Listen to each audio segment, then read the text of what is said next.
Colts Nation, all right, let's go. That is what I am talking about. The NFL draft for the Colts over. Now, I have said it once, and I will say it again. The NFL is a very, very funny thing. Like, just when you think you know what it is that you're looking at, once you think you have it figured out, it has a way of reminding you that you have absolutely no clue whatsoever what you are talking about. Now, apologies in advance because there are like an overwhelming amount of directions that I can take this episode today. And I may come off a bit unorganized because there's so much that I want to say, but to put it all together in a piece that is arranged logically is going to be a little bit of a challenge for me. So I guess we could just start with the elephant in the room for those of you who have been following along. I was wrong about the draft. Okay, not 100% wrong, but mostly. Now, if we are to be fair, so were you, right? So was everybody else. And the only things I felt that I was right about off the top of my head were the fact that I felt it was very likely that the Colts would walk out of the first two rounds without a corner. I said, do not be surprised if that ends up the case. And then also the fact that if they got a Texas wide receiver, that it was Adonai Mitchell. That was the guy they were looking at, not Xavier Worthy. And to continue the theme of being fair, while we're at it, I said that this brain has never been wrong about the Colts in its entire life. I've never been wrong about the Indianapolis Colts. What I did not say is that I've never been wrong about the NFL draft, right? I said the Colts, not the draft. Listen, if you think, by the way, that I'm going to own my mistakes, you are listening to the wrong guy. Like, there is a reason that I am a single man. Well, actually, really, there's plenty of reasons I'm single, if we're going to be honest. But that is a conversation for a different day. But regardless, my point in all of this is that none of us expected the Indianapolis Colts to go pass rush in round one. And when I say none of us, that's like a broad stroke because I know there was a few people whose brains, I suppose, were big enough to figure that one out.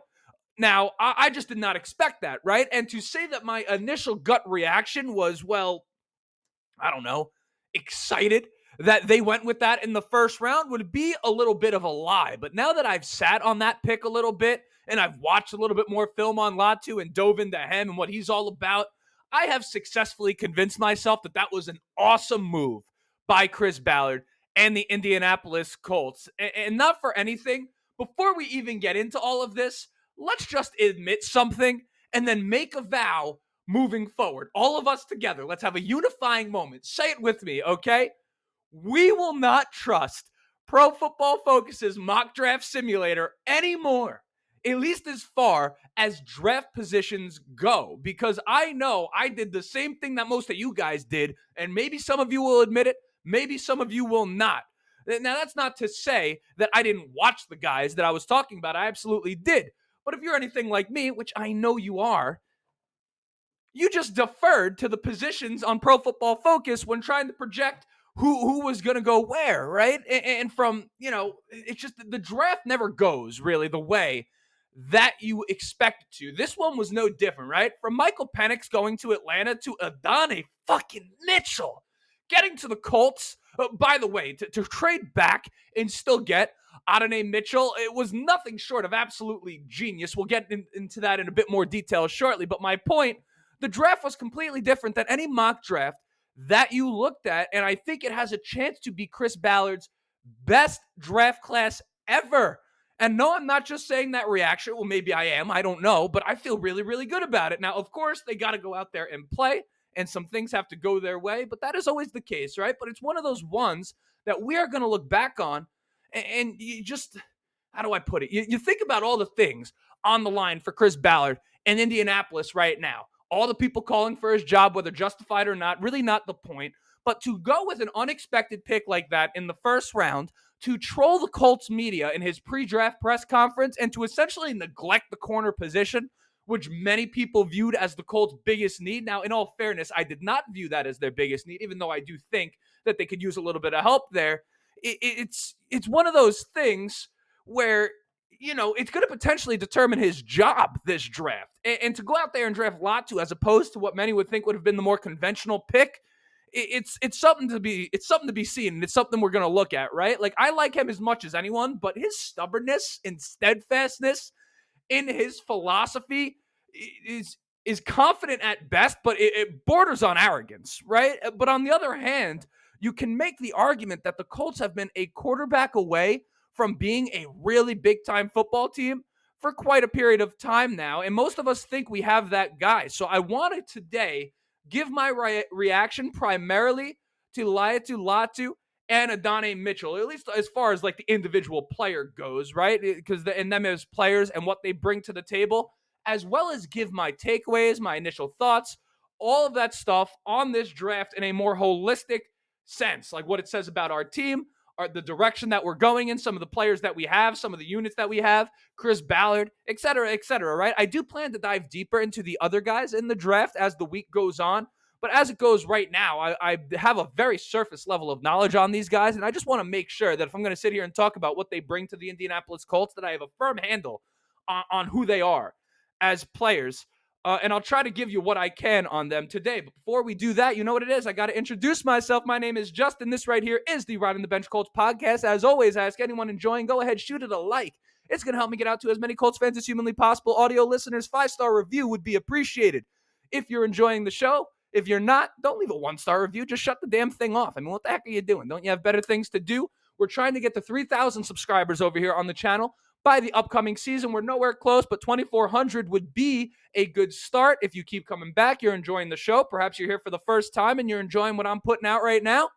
Maybe you subscribe so you're always here. Every time we drop an episode, we're not stopping, baby. I'm going to be here forever. I'm going to be on this chair when I am 100 years old talking about the Indianapolis Colts, so you don't have to worry about me falling off. You don't have to worry about the content stopping. Your boy is here for the long haul. Those of you who have been here already know that that's the truth. But most importantly, let's just talk about this draft and enjoy it, because my goodness, there's a lot to be excited about coming out of this draft if you're an Indianapolis Colts fan. And we got to start with Latu, the first-round pick. Now, back to the Coltstradamus stuff, right? I've said this before. They call me Coltstradamus, and there's a reason for it, right?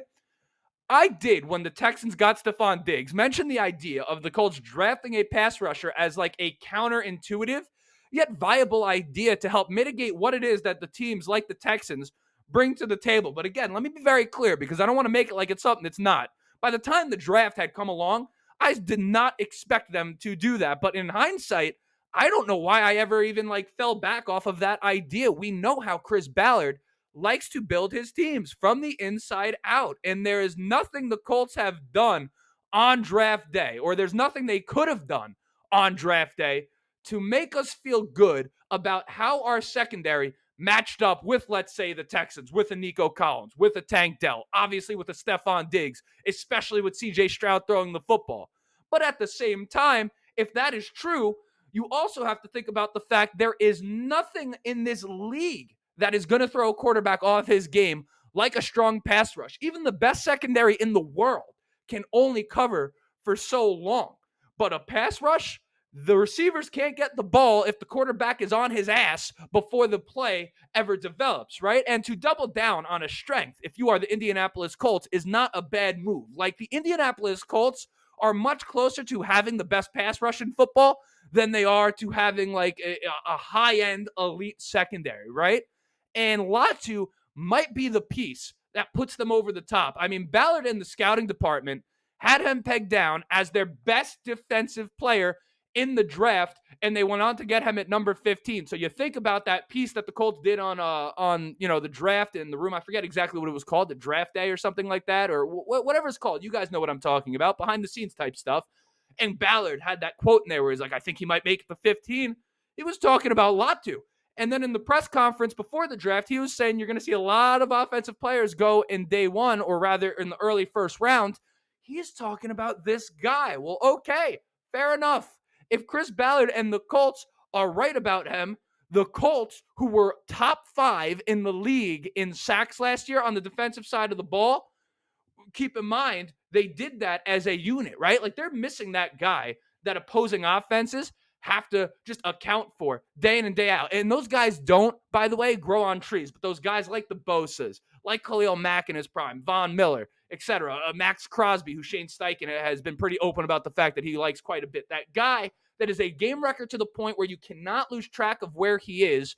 Guys like that are invaluable to any defense. If Latu is that guy, the Colts just became arguably the best pass rush in the entire NFL in a division of teams which are kind of built to throw the football. Obviously, we know about the Texans, but the Jaguars are always trying to add receivers and things of that nature. The Titans, now with Brian Callahan, and they let Derrick Henry go. They signed Calvin Ridley. They look like they're shifting to a pass-heavy type of offense, at least on the surface, right? Tony Pollard is not a guy that's a bruiser in between the tackles. He's a guy that you want to catch the ball out of the backfield. So you talk about a division whose offenses seem to be built to pass the ball. The Colts are going to come out here and potentially have the best pass rush in the league, let alone the division.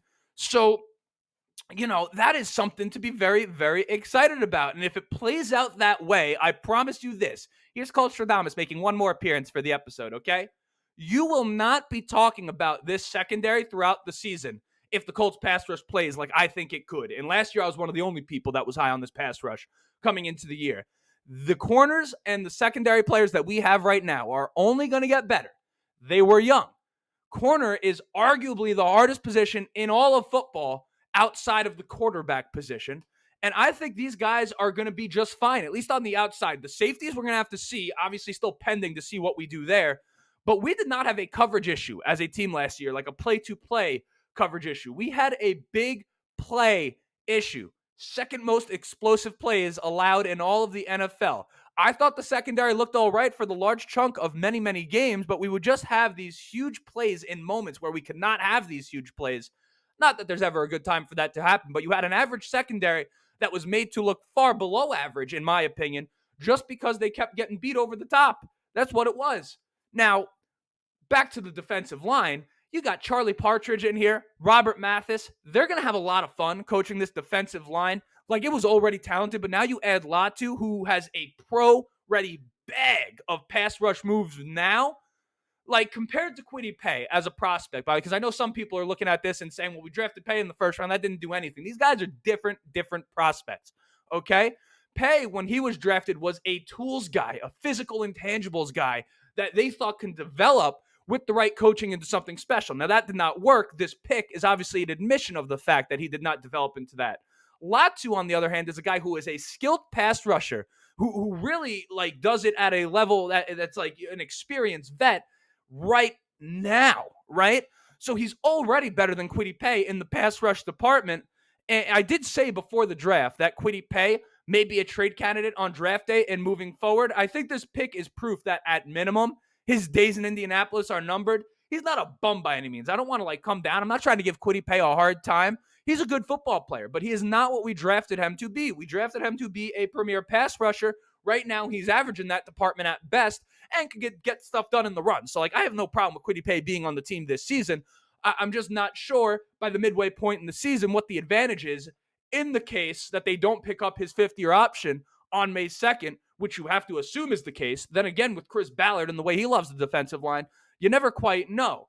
But what I do know is that I have a really, really good feeling about Latu in Indianapolis. Like, a really, really good feeling that this pick is going to be one that we look back on and be like, that was a home run, right? So that's that right there. Now let's move on to Adonai Mitchell, because as much as I want to say that Latu is the pick that proves once and for all that Ballard should be the Colts GM moving forward, it's hard to say that with Mitchell, who many of you know was one of, if not my favorite wide receiver prospects coming into this draft. Like, I can't remember a time where I was this excited collectively for the first two picks that the Colts have. I mean, I had Adonai Mitchell as an easy first-round talent on tape alone. Like, when you compared him to Xavier Worthy and you talked about what the Colts needed, which was really a guy on the outside who was dynamic, who could run the tree, who could get it done down the field, who could high point the ball. Like, Adonai Mitchell has everything that a top flight wide receiver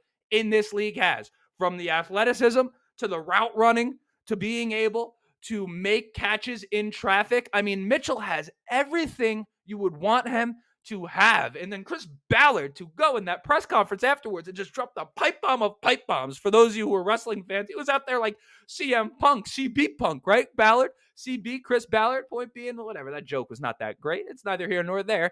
We're improvising over here, right?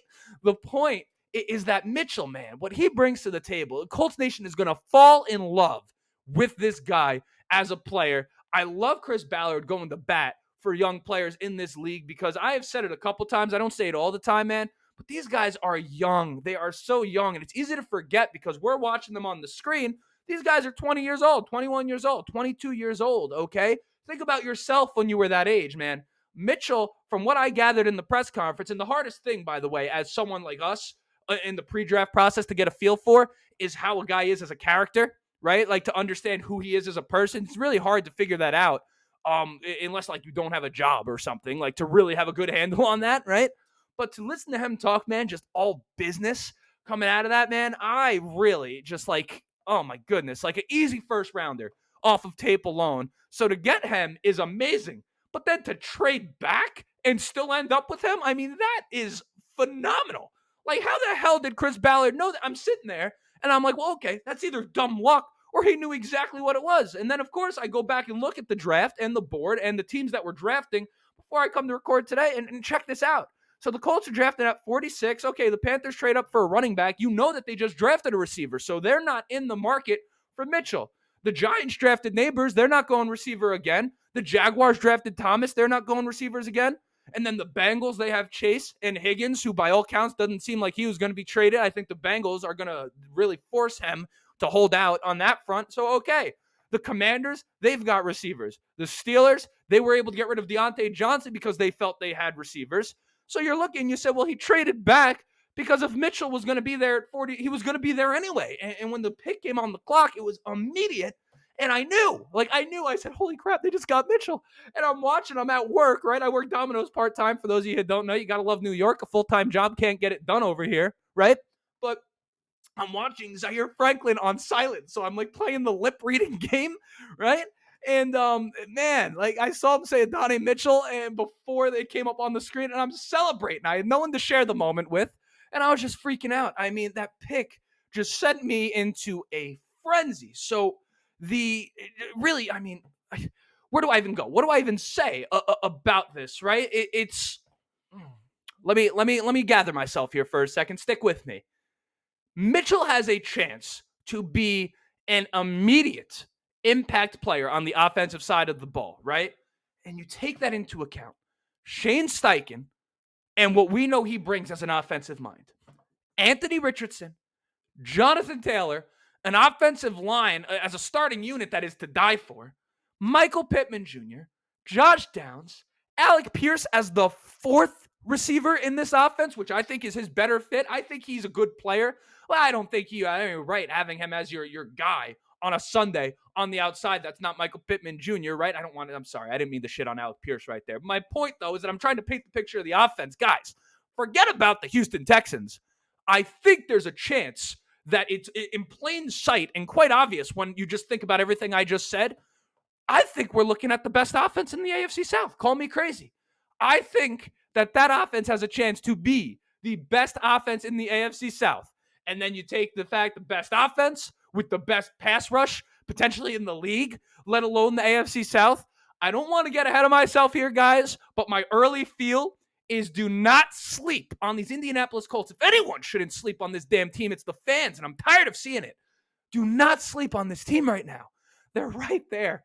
And I'm telling you, that's my point, right? That is my point here. And let's get to the rest of the draft before I let you go home, right? Well, I guess you are home before I let you have the rest of your day back, right?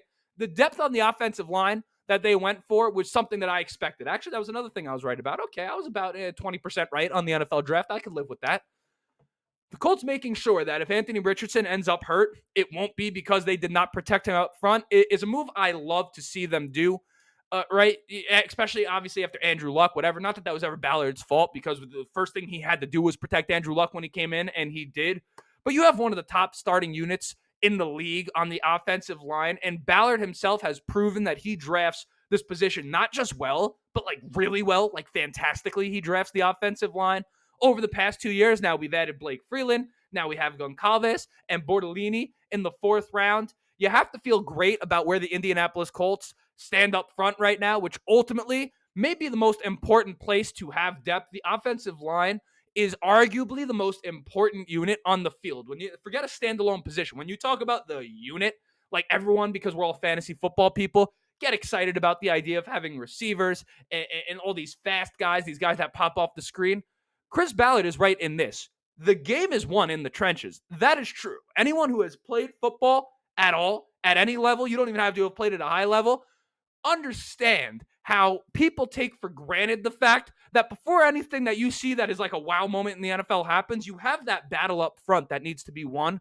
The Colts are making sure they're winning that battle, and you just love to see it. And that's great. Now, as far as the rest of the draft goes, again, as I said, I don't have like extensive knowledge on these guys, but you got this kid in Jalen Carley's. I don't know how to pronounce their names yet. I apologize, right? Well, let me start with Anthony Gould because he's a kick returner, and you like to see that. Josh Downs was the guy who had to do a lot of that last year after Isaiah McKenzie got suspended. You got the new kickoff rule this year. To have a guy like this who is explosive, and I've seen some highlights about what he can do, albeit I'm not like super familiar with his game, he might be a guy that ends up being a very good special teams player for us. He's got a shot, like that pick, like the direction they're trying to go there. Great. Jalen Carley's, this is a guy that, much like a Ronnie Harrison Jr., can end up being a hybrid safety cover linebacker. I think this is an awesome need. Zaire Franklin, I think, is one of the most awesome people and linebackers in the entire league. I love EJ Speed. Some people do so. I love EJ Speed. I think he's an awesome guy, and I think the relationship, right, that which matters in football, whether you think so or not, the relationship and the continuity and the brotherhood that they have in that linebacker room right now is awesome to see. This guy right here provides an option on 3rd down potentially to come in and play linebacker if he can come out and play well. Of course, he's a rookie. We know this, but this is the part. As much as you guys shit on Ballard and say, oh, you can't win with these guys, listen, Ballard, we know in the late rounds, say what you want about that, can draft well here. I like what Carley's brings in terms of on the initial skill set. Again, I'll watch more to get an idea, and I'll learn more to get an idea and then bring it to you if I can. But on the surface, I like it. Jalen Simpson, okay, there's a safety. Again, saw some highlights. Looks electric to me. Hard to know in the NFL, but there you go. You got some safety help. You got Micah Abram, great. And then Jonathan Laulu. I mean, I don't know. You got Latu, Laulu. I mean, this is going to be tough. But Oklahoma kid, 7th round, I'm not mad about it, right? Point, though, is that, I mean, once again, what seems to be a phenomenal draft from Chris Ballard, really highlighted by the first 2 picks, and you have to think, this is a team that one year got Jonathan Taylor and Michael Pittman Jr. in the first 2 picks. This one has a chance to be just as good, if not better than that, in terms of the top-end talent. And again, with the way Ballard drafts, you have to assume that there's at least 1 or 2 other guys that could contribute here in kind of those mid to late rounds. Gosh, I feel good about it. Am I reactionary to the draft? I don't know. I know a lot of you guys think I like carry water for the Indianapolis Colts sometime, like I'm trying to make it like it's something it's not. If I thought the Colts stunk and I thought they did a shit job, I'd be more than willing to say it. Maybe one day that will get brought up and brought to the light. But since I started this show, I've just been happy about what they're doing. It just is what it is. And this is another example of it. Guys, that's awesome. Let's see what they do now, because obviously what we have to look forward to from here is, a training camp, OTAs, and then ultimately the preseason by the end of the summer. Great. Let's see what they do in terms of adding something. Are they going to add a veteran to the safety room? I don't know. But everyone that was there that we wanted before the draft is still there now. The same could be said about corner in many ways. Listen, if you want to sit here and be upset about what the Colts are doing, have fun with that. I feel like you got to feel good about this right here. And we'll see how things play out. And we'll continue to do this over here, So that's the episode right there. Until next time, my name was Justin. This right here was the Riding the Bench Colts podcast. Like, subscribe. You haven't done any of that stuff yet. But as always, go Colts.